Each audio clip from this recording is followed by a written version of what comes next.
Ars Libri is an everyman's journey, book by book, through Western literature. We read, retell, and reclaim our rich heritage. Be sure to subscribe to the show at arslibri.substack.com.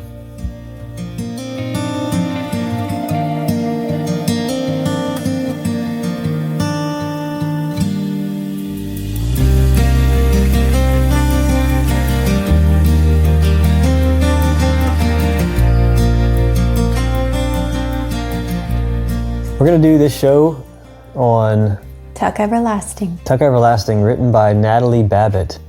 Natalie Babbitt was born in 1932. She died in 2016. Wow. Recently, yes. That's a long life. This book, Tuck Everlasting, was written in 1975. Her full name was Natalie Zane Moore Babbitt. Zane. Did you choose that as a girl's middle name? Maybe it was an ancestor's name. Let's just assume that. Let's do that. She graduated from Smith College in 1954 with a degree in fine arts. She was also a children's book illustrator. That's how she began her career. Oh. She started illustrating first and then began writing books. Her husband, Samuel Fisher Babbitt, wrote some books as well, and she would illustrate his books. I think she wrote several, though. There's a whole list in here of like 10 or 15 books that she wrote. Mm-hmm. Yeah, I haven't read any of them. There's some here. The Search for the Delicious, or The Search for Delicious is one. Knee Knock Rise, The Devil's Storybook, The Eyes of Amaryllis, and The Moon Over the Castle. But Tuck Everlasting is the most famous, and it was made into a Broadway musical and 2 films, one in 1981 and one in 2002, and supposedly an animated version. Wow. Mm-hmm.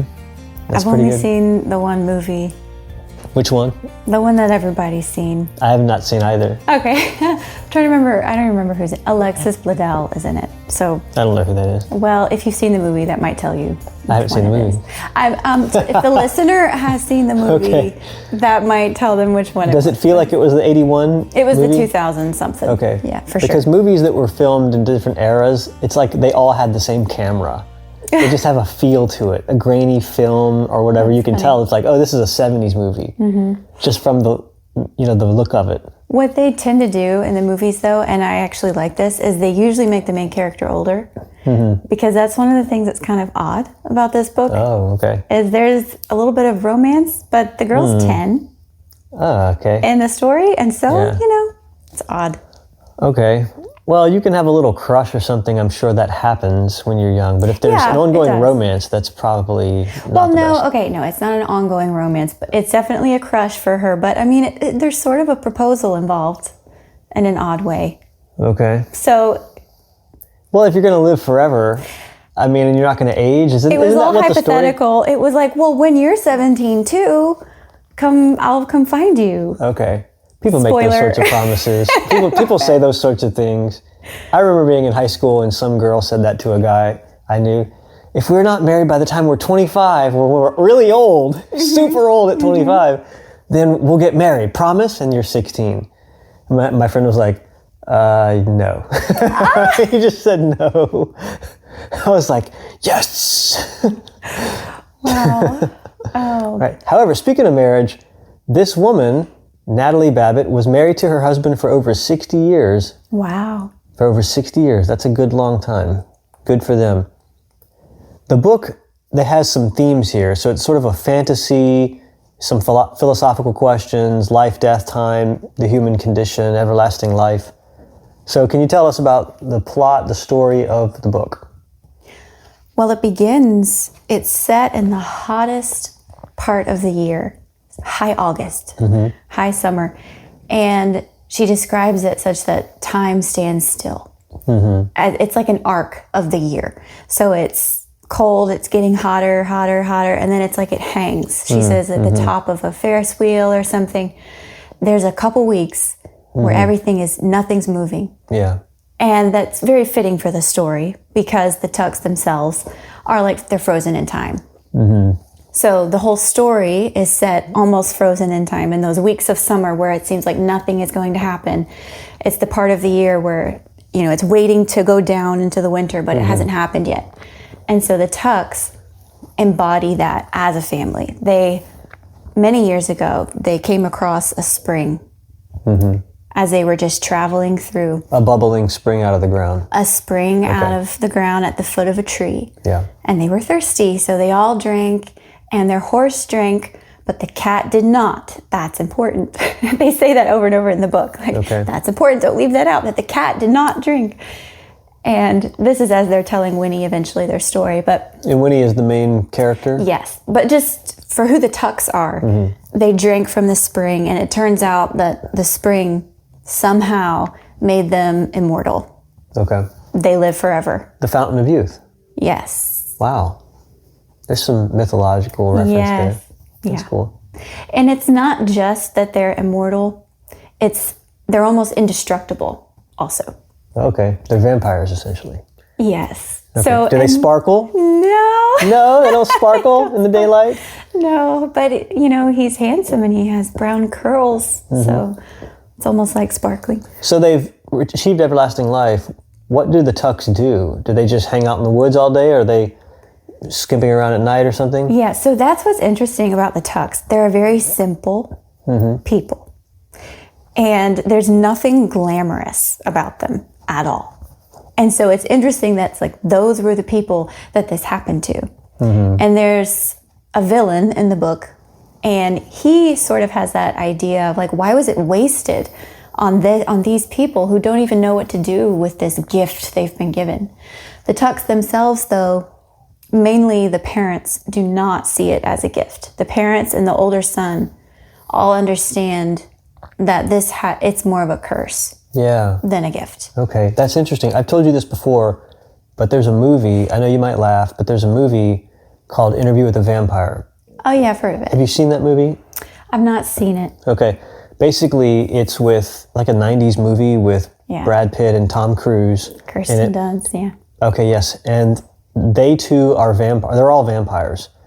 And I won't go through this just real quick, but basically, I think it's Brad Pitt is giving the interview. Finally, he agrees to meet some journalist who's a human. And the whole of the story that he retells is that it's a curse to live forever. To live forever, to be frozen in your current condition, some people think it would be great. I don't know why, because it's actually a curse. And the curse comes out very potently, very poignantly. And ever since I saw that as a child, I've often thought, what about like the fallen angels? You saw that movie as a child? Yikes. No, it comes on television. Oh dear. Yeah. But I remember thinking about the fallen angels too. They live forever, but they're no longer living in glory. And people talk about hell, and they have all kinds of conceptions. The obvious idea of hell is that it's this lake of fire. You're going to go there and burn forever. But then some people try to intellectualize it. C.S. Lewis did this. He tries to make hell this place where you get what you want for all eternity. And I think, okay, that sounds nice too, but hell could just be you just exist for all eternity. That enough. Yeah. Yeah. You just exist for all eternity. And it's hell. Just being who you are. Like, you're wicked enough for it. Like, it's hell because you're there. Yeah. You know what I mean? Like, it's hell because you. And anywhere you go, are the problem. That's hell too. Right. Chesterton wrote this. Somebody was asking what's wrong with the world back in the early 1900s. And they had various people write in letters. And he wrote in saying, I am. I'm what's wrong with the world. It's me.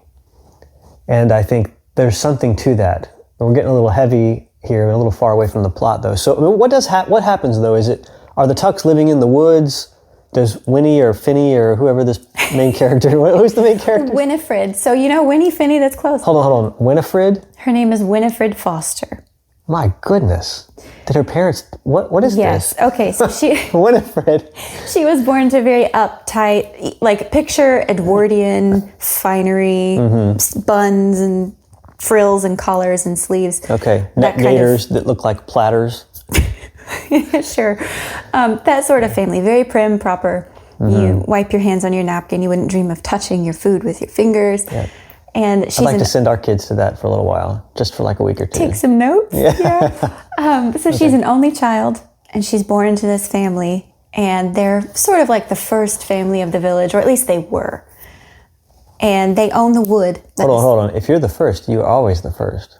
Well, it's kind of like the culture has moved on from that, you know? Like in the day, there was like the first, so it's the like principal First Baptist, family. but nobody cares. Right, exactly. Yeah. Okay.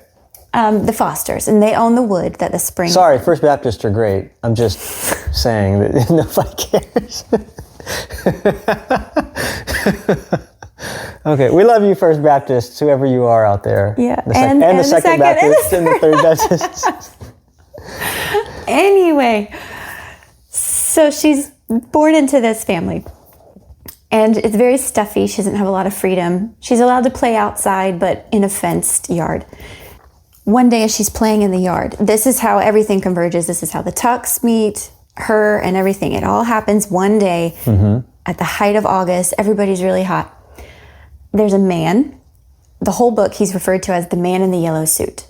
Okay. He's walking and he comes to the house and he has a brief conversation. He talks with them a little bit. And he's asking about a particular family, but they don't know anybody of the Tuck name. As he's getting ready to leave, it's about dusk now. So Winifred, her grandmother, and this man in the yellow suit all hear a sound. It's a music box. They hear this melody playing. And the grandmother's, it's the elves. I knew it. I've heard it before. It's the elves. And the man in the yellow suit, however, begins to smile. Because he realizes, I've got it. That's the sound he's been trying to find. That's the key for him, is that sound. And Winnie, of course, as a child, she's like, is it elves? I don't know. And so the next day, she's tired of her stuffy, cooped up life. She decides to go find out. She's like, I'm not really running away. I'm just going into the wood and it belongs to me anyway. And so she leaves the fence. She goes out and explores. And she sees a spring, and she sees a boy, 17-year-old boy, drinking from a spring. And she's just looking and watching. Yeah. And then he sees that she's there. And she's like, well, I'm thirsty. I would like to drink. He's like, no, you can't drink. You can't. And she's like, why? And then he yells for his mother and his brother who are nearby, and they come and they take her. They have to take her away. They're like, well, we're going to bring you to Tuck. That's what they call the father of the family. He'll know what to do.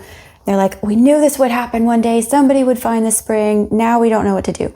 So in a sense, they kidnap her. Okay. But she doesn't feel like she's being kidnapped. You know, like they're just regular people. And they take her. Do they live in the woods? No, sorry. So they all meet up every 10 years.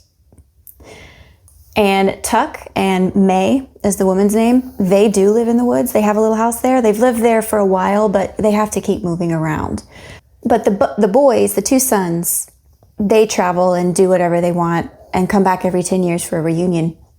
It just so happened that was the day that they were all meeting up together. I see. Just so happened that's the day the man in the yellow suit How long ago had they drank this water? I think it's been 80 years. Okay. So they take her back to their house in the woods. The man in the yellow suit, however, sees this happen. And as they take her, at one point they stop and they explain to her the whole history. They tell her everything that's happened. They say, yes, we can't be hurt because of this spring, and that's why you can't drink it, and that's why we're taking you, and all of these things. And the man overhears all of this. And of course, this is the family he's been looking for because he heard about them from his grandmother, and he's trying to find this spring. Okay. He actually doesn't care about the family. He wants the spring. So they all go back to the house. Hold on. The man in the yellow suit, he's trying to find the spring. Yes. And he's trying probably not to be seen. Right. But he's wearing a yellow suit? Yes. Okay. Not his best choice, but it works. All right. So they go to the house, and she stays the night there because it's really far. It was too far for them to go there and back in one day. There's just horses and walking. There's no cars. When is it set? This is 1899. I saw. Yeah. That's when it's set. So they go, and that's most of the book is all of that happening. And then the night that she stays there. And that's being there with the Tucks. She begins to realize like, oh, these people aren't criminals. They're actually just like a nice family, and they like me, and it's quite funny. At one point, she's trying to sleep on the couch, and each member of the family individually comes and checks on her. because they're all just worried about her, and they've never been around a child in like a really long time. Yeah. And they love her, and you can tell they just want to keep her. They're like, a child, this is great. Someone who's growing and aging and changing. And so they all come check on her, and she feels very cared for and loved. And so I have to say, there are a lot of similar themes in the Twilight series. Yeah. Where these vampires take care. These people who live forever. They live forever, but then this person comes into their midst who is still growing, and they value that, and they cherish it, and they want that person to not be like them because it's a wonderful thing that you get to grow. And that person thinks, no, I want to be like you. I want to live forever. I want to be powerful and strong and not get sick and die. And they say, no, immortality is a curse. Mortality is precious. And you might think, oh, that's stupid. That actually was what Achilles said in the Iliad. Achilles talked like that to the girl that he had. And they transferred this into the movie, in the Brad Pitt movie 2000s or whatever. He talks about this, that mortality makes everything precious because it could be your last moment. People who see their grandchildren only once a year, this is the kind of thing. Yeah. Like, goodbye, oh, when they're leaving, because this could be the last time, or grandpa's getting old, this may be the last time we get to see him for his birthday. We have to go. It's more precious because we might never be here again. Whereas immortality, you lose those sorts of things. For instance, before God was made incarnate, did he experientially know what it means to be courageous? Because to be courageous means you're risking something. You're risking your life on the precipice, fighting bravely, boldly, risking your life. You could lose everything. You're defending this, and it could be lost. And therefore, there's sort of this romance of life that comes with, that's how you achieve glory, at least as a human being. I'm not saying God couldn't. God is glorious, and he achieved glory for himself in many ways. And then he was incarnated, and he did this par excellence. And so this is something that comes with mortality, and lots of people in literature throughout history. I mean, even Homer, you could argue the first piece of literature in human history talked about this very thing. Well, you mentioned Twilight. Sorry, Homer, Twilight. But one thing that I think that this book does really well, and I would say better than Twilight, is... Better than Twilight? Wait a second. It's a high bar. I don't... I know. Okay. Twilight has the main character, though, become immortal. And it is seen as an attractive thing. And she does become one of them. Right. This book, that spoiler, does not happen. And that's what's one of the great parts of this book, is there's a scene when she first meets the Tuck family.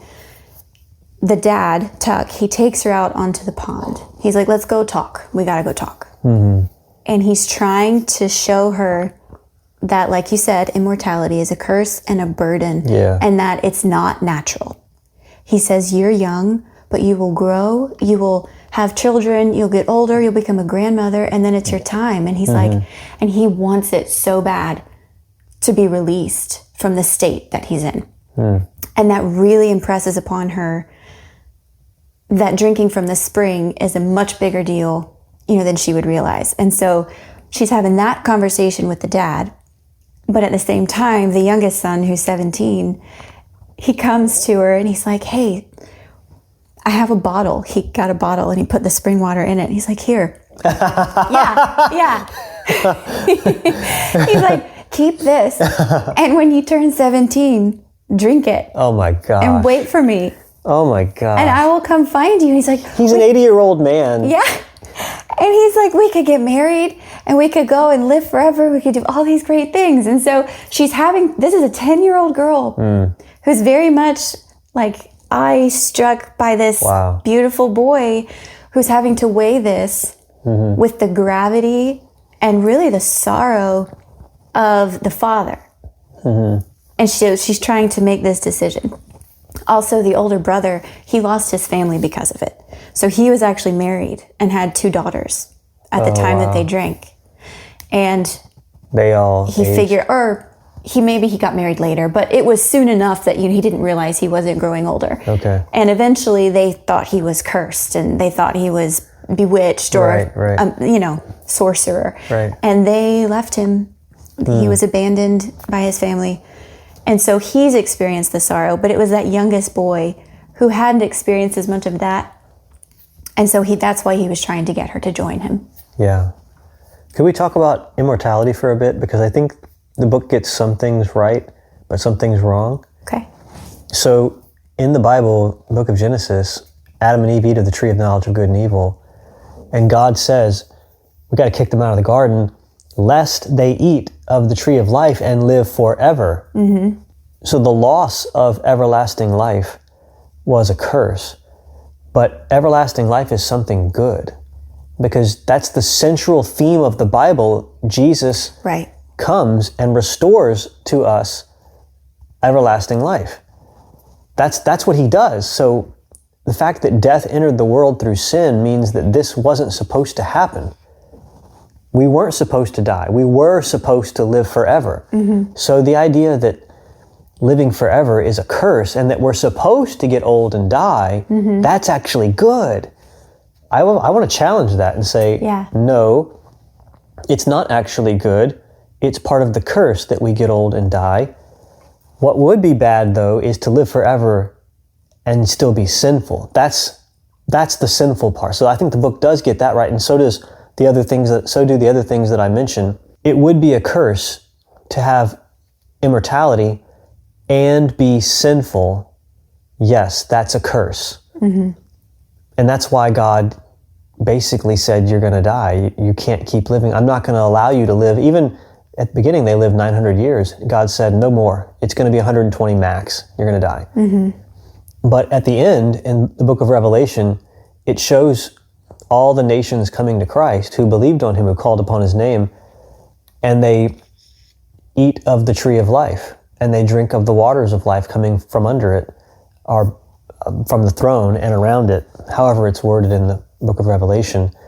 So the idea that we're going to live forever, it's actually, we were meant to do that. We were meant to live forever. It's a natural desire to want to live forever. It's not something weird and stupid and mythological. Mm-hmm. Yeah, in the book here, after talking with Tuck on the pond, Winnie, she kind of just blurts out, I don't want to die. Mm-hmm. And so this idea of drinking from the spring is appealing, as it would be to everyone. We all have that in us, like you're saying, well, I don't want to die. Yeah. And Tuck, he's explaining, he says it's like a wheel, the wheel in the sky. And he's saying you can't just pick, there's being born, and then the wheel turns, and there's dying. And he says, but not us. He says, we're not on the wheel. We're outside of it. We can't even call it living, what we do. He says, we just are. We just be, like rocks beside the road. And so I think that's very different, though, from what you're talking about. Everlasting life with a perfect nature is going to be much different from living in this fallen world. Right. Well, think about it this way. If you had everlasting life, but you had back problems. Right. Like, that would not be good. You wake up every day forever with a hurting back. Well, we often think about it morally or spiritually. You wake up every day and you're sinful. It would hurt you in the same way, just not physically. Mm-hmm. You would continue to exist, but your problem gets worse and worse and worse. Yeah. But you just exist forever. Mm-hmm. And I mean, a crude analogy would be how the medical system today keeps old people alive. Yeah. Even though their body is they're not just wanting to die, they're decaying for a decade. Right. But with medicine, we can prop them up. Well, the book does get into some of that. When the man in the yellow suit shows up, he goes and gets the constable, and he surprises them at the Tuck home. Okay.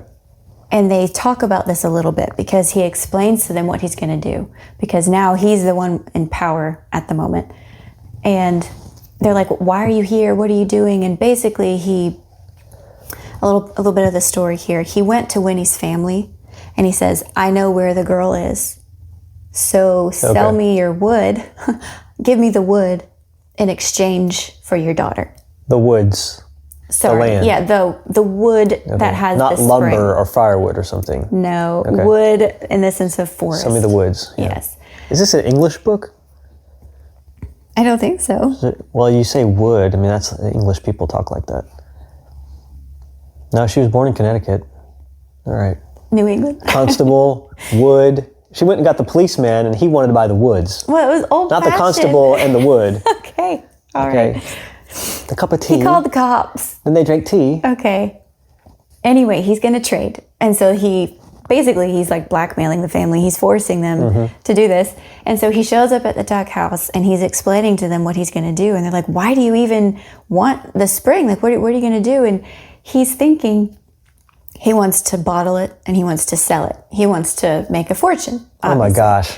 But what's this guy's name? He doesn't have a name throughout the whole book. Okay. All right. He might have a long nose. Yeah, he's Mephistopheles. Yeah. Anyway, and so they do talk about that issue, though, of like, well, what if someone drinks it and they're forever a child? Maybe his name is Springsteen. Oh, clever. Oh, okay. But what if they're a child, or what if they're old, or what if they're feeble? Like all of these things, and the Tucks are seeing this, and like they'll be like that forever. Like this is not okay. And they're trying to stop this man from doing this. And then this is like what makes them take action. May, she grabs the gun. Who's May? May Tuck? So, yes, May Tuck. Okay. She's the mother. And she has it. She's not using it yet. She's just holding it. Okay. But he, as the man in the yellow suit, as he's getting ready to leave, he takes Winnie. And he's like, here, I'll have her drink it. And I'll use her for demonstrations. He's like rubbing it in their face. Oh, wow. And that was too much for May. She gets the shotgun and she doesn't shoot him. She actually just uses the butt of the gun to just conk him These are over Cracker the head. Barrel vampires. Yeah. Yes. This is like Appalachian vampires. Exactly. They are Appalachian. Yes. That fits. Yeah. And well, she wasn't trying to kill him. She was just trying to stop him. Like, no, you're not going to take Winnie, because now she's become precious to them. Like, you are not going to steal her life in this way. Yeah. And so she knocks him out. And then that's, of course, the constable shows up. He was lagging behind, and he shows up just in time to see that happen. Oh, yeah. So she has to go to prison. May, the mother, has to go to prison. Okay. And they're wondering, they're not sure if the man is dead yet. They're like, well, if he dies, she's going to hang. Big problem, because she won't die. And so the Tugs are like, okay, this can't happen. We can't let her go to the gallows. And it turns out the man, he does die. And so it works, because then the wood still belongs to the Fosters, but now May goes to prison. And so the last portion of the book, Winnie decides, she volunteers herself. She says, look, she meets with Jesse. He comes to tell her that May's in prison. And she says, well, just let me go take her place. We'll sneak in through the window. Remember, this was back in the day. There was no high-tech You sneak in and out of prison? There was nothing like that. And they just go to the outside of the prison and they take off the window. The bars were like just in the window. What And kind they of place is just, this? they take off the whole thing. Oh, my goodness. And she goes through the window and she takes May's place, and May sneaks out, and that is the last time she ever sees the Tucks. What? Yeah. It ends like that? Well, it ends, there's like an epilogue, but With no resolution? there's a little bit of resolution. Oh, my goodness. So they have to leave, though. They have to leave town, because now May is a wanted person. And so the constable comes back the next morning, and he's all cheerful because he finally has a prisoner in his little jail. You know, it's a sleepy town, and he's happy. And he sees it's Winnie, and so, of course, he gets ticked, and she's sent home. But the Tucks have escaped, so she bought them enough time that they escaped, but now they're gone forever. They can't come back. Wow. Right. And so she's then left to decide about what to do with that bottle. She goes outside the next day, and she sees a toad. And it's a toad that she's kind of made friends with at the beginning of the book. He's just like sits there. She sees a toad. And she goes, and he looks hot. Okay, it's a very hot day. And she's like, poor toad. She's like, maybe I could give him some water. And the grandmother's like, no, he drinks water through his skin. And she's like, okay, I know what to do. She goes, and she gets the bottle from her room, and she pours it on the toad. Oh, my goodness. So the water's gone. She can't drink it. but she's put it on the toad. And so the end of the book, there is this little epilogue. Imagine being a toad forever. Yes. And the Tucks come back. And it's been maybe 80 years. No, not 80 years. Maybe just 60, 70 years. They come back. And as they're driving around through the village, they see a frog go by, you know, and of course it's the same frog. But they just come up to the tombstone. Okay. They see her tombstone. They ask around. They're like, you know, anybody here? And I think that they've missed her by 2 years. Okay. But of course, she would have been an old lady. I bet that toad is super wise. Yes, very wise toad. And it turns out that Winifred has become a wife and a mother and a grandmother. She's lived a long, fulfilling life. And that's what she chose. And then she died. And Tuck is relieved. He's like, that's what I wanted for her. And so that's the resolution that we get. They just kind of say, poor Jesse. He's the 17-year-old. Yeah. He didn't get his companion. Gosh. Think about being 17 and single forever. Yeah. All of the feelings and thoughts you have when you're 17. Just imagine being an 8th grader forever. No. Yes. That's how horrible that would be. In between childhood and adulthood, confused. Like your hormones and emotions are pulling you in 50 different directions in one day forever. To be taken almost seriously by adults forever. Yeah. Right. To be always told, oh, you'll grow up. You'll grow out of that forever. Yeah, so that was something about the book I wasn't sure what to do with. It does seem like they are frozen as a 17-year-old, like even maturity-wise. Oh, yeah. Because you'd think that he's lived for like 80-something years, because at the beginning she asks him how old he is, and he says like 104. And she thinks he's kidding, obviously. Yeah. But you would think he would be a lot wiser and wouldn't behave like a 17-year-old. But in the book, the man, the wife, the 2 sons, they all seem to behave as they once No, I think did. there's something to that, though, because you know this. I think anybody who's over the age of maybe 25 starts to figure this out, that when you're young, you're getting smarter and taller and stronger and quicker. And you know that your body will stop doing that, but you think that my mind won't. I will always be getting wiser and wiser, and I'll never make the same mistake twice. I certainly won't make the mistakes my dad did, because I saw how foolish he was. And then you grow up and you pass certain age milestones, like 20, 25, 30, 40, whatever it is, 50, 60, and you realize as you get older, I'm not growing in wisdom as I thought I would. I'm a big fool. And I know this sounds very Socratic. Socrates said the wisest person is the one who admits he doesn't know anything. At least that's what the Oracle of Delphi told him. The Oracle of Delphi said, Socrates, you're the wisest person in the world. And he said, why? I don't know anything. And the Oracle said, precisely. But there's some truth to that in the sense of the older you get, yes, the more you grow in experience, I guess, you know how to do things in your particular craft that you've been practicing. But as far as giving advice, life wisdom, you've lived long enough to see all advice go wrong at some point. And there's something to that. So for instance, Tolkien's Lord of the Rings, when the Hobbit, I think it's Frodo or Bilbo, I don't remember which, they're traveling and they meet a bunch of elves on the way. And I think it's Frodo. He doesn't know what to do. And he asks the elves at night by the campfire, what should I do? What advice should you give me? And the elves take it way more seriously. They're like, whoa, we have to think about this. We don't give advice. And Frodo says, well, you live for like thousands of years. You don't die unless you're killed. They don't die. Right. And they say, yeah, precisely. We've lived long enough to know that all advice goes wrong. Nobody can see the future. And we have not grown in wisdom because we've grown in age, in other words. We haven't become fools either. It's just that there's a limit to human knowledge. There's a limit to human reasoning, to human wisdom. You can only know things to such a degree, and then your reasoning stops. And there's only so much capacity your mind can contain. Like, if you lived forever, you could go study every field of knowledge, but you would probably forget some. Right. as you're doing it. You wouldn't continually expand your physical strength nor your mental strength. Yeah, and I do think the form that you are in is going to influence who you are, your character, and your wisdom. So being a 17-year-old boy forever will be different from being a 45-year-old woman forever. Yeah. You know, they won't grow to the same Right. standards and lengths, I guess. Yeah. In our project, Ars Libri, I've categorized things as great books, good books, decent books. Bad books, we don't even read, and we don't recommend them.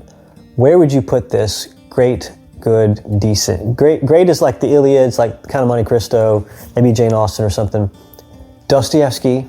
Yes. A good book would be something like Robert Louis Stevenson. That's a good book. It's good. Maybe that's borderline great. Yeah. Okay, maybe a Jules Verne book is a good book. A good book could be something like Sherlock Holmes. Sherlock Holmes, yeah. I don't know, A something. decent book is a book like Cold Camp Girl, or Tuck Everlasting. is it a decent book? You'd say it's a decent Well, book. the reason why I wouldn't put it in a higher category, and this is probably personal preference, is because of the romantic nature Okay. of some of it. And it's not too much. It's not a lot. However, it's not a book that I would want to give a girl to like read over and over because it could easily turn into daydreamy, crushy romance. Well, I would say a good book is one that has qualities to it that make you a better person. A decent book is one that's kind of almost in the neutral field of, hey, this is a good book, or this is a decent book that I read. It wasn't bad. It didn't inspire me to become a better human being. It made me, think a little bit perhaps. It had some elements that were questionable, but it wasn't this amazing tour de force of the entire civilization of that era, like The Count of Monte Cristo or Les Miserables or Dante or something. Yeah, when I think about it, I don't think, oh, that's a good book. I think, yeah, it's all right. It's all right. Yeah. Yeah, it's all right. Okay.